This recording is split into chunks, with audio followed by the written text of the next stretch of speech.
আসসালামু আলাইকুম। আজকে একটু সকাল সকালই ঘুম থেকে উঠে পড়েছি।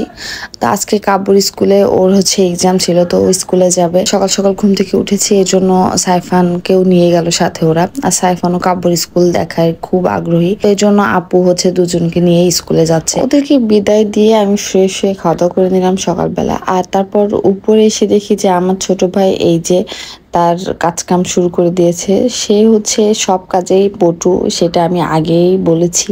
তো সে আজকে পণ্ডিতগিরি করে একা একাই রং করবে। ঘরের একটা রুম ফাঁকা ছিল, সব রুমেই মোটামুটি রং করা আছে, বাট একটা রুমে খুব বেশি একটা ভালো করে রং করা নাই। তো সেটাকে সে আবার সেটাতে রং দিবে।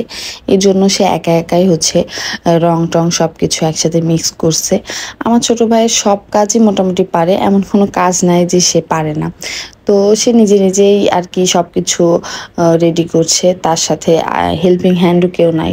তো আমি একটু এসে তাকে একটু সাহায্য করছি। তারপরে দিকে দেখি যে আপুরা চলে আসছে, তো আমি এসে গেটটা খুললাম। আম্মু একটু ব্যস্ত আছে, তো গেট খুলে সাথে সাথে দেখি কাব্য তার মার্কশিট আমাকে দেখাচ্ছে যে সে আজকে পরীক্ষায় ফার্স্ট হয়েছে। সে স্কুলে ভর্তি হওয়ার পর থেকে এই পর্যন্ত যতগুলো এক্সাম হয়েছে সব এক্সামে সে ফার্স্ট হয়। সে খুবই একটা ব্রিলিয়ান্ট স্টুডেন্ট বলা যায়। আমার আম্মুর পালা এই দেশি মরগটা আজকে দুপুরে রান্না করা হবে। তো এটা আপু কেটে কুটে পরিষ্কার করছে, আর এদিকে আমার ছেলে আর কাব্য দুজনে মিলে মাটির মধ্যে বসে খেলা শুরু করে দিয়েছে। তারা দুই ভাই মাটি দিয়ে মনের আনন্দে বসে বসে খেলছে, আর আমি বসে বসে তাদেরকে পাহারা দিচ্ছি, কেননা আমার এখন আসলে তেমন কোনো কাজ নাই। তো আপু কাজ করছে, আম্মু ওইদিকে রান্না করছে, সবকিছু তারাই করছে, আমার কোনো কাজ নাই, এই জন্য ছেলেদেরকে পাহারা দিচ্ছি। আমাদের বাসার সামনে এই জায়গাটায় আমার ছোট ভাই ফুল গাছ লাগানোর জন্য এখানে মাটি দিয়ে এই জায়গাটা করছে, আর সেই মাটি নিয়ে দুই ভাই বসে মনের আনন্দে খেলছে।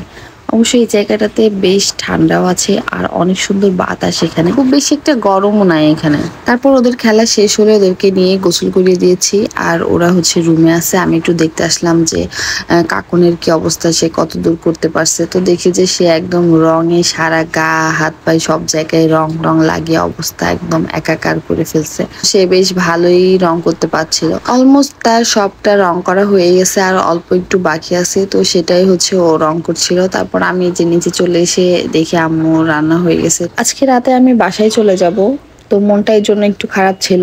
অনেকদিন পর বেশ অনেকদিনই আম্মুর বাসায় থাকা হলো, তো আম্মু কোনো রকম যেতে দিতে রাজিই হচ্ছিল না। গতকাল যাওয়ার কথা ছিল, বাট শুধুমাত্র আম্মুর কারণে আরেকটা দিন থেকে যেতে হয়েছে। বাট আজকে না গেলেই না, সাইফানের বাবা বারবার করে বাসায় যেতে বলছে, সেও বাসায় একা আছে। তো শেষমেশ সবাইকে বিদায় দিয়ে আমাকে চলে আসতেই হলো। আজকের ভিডিওটা এখানে শেষ করছি। ভালো থাকবেন সবাই, আল্লাহ হাফিজ।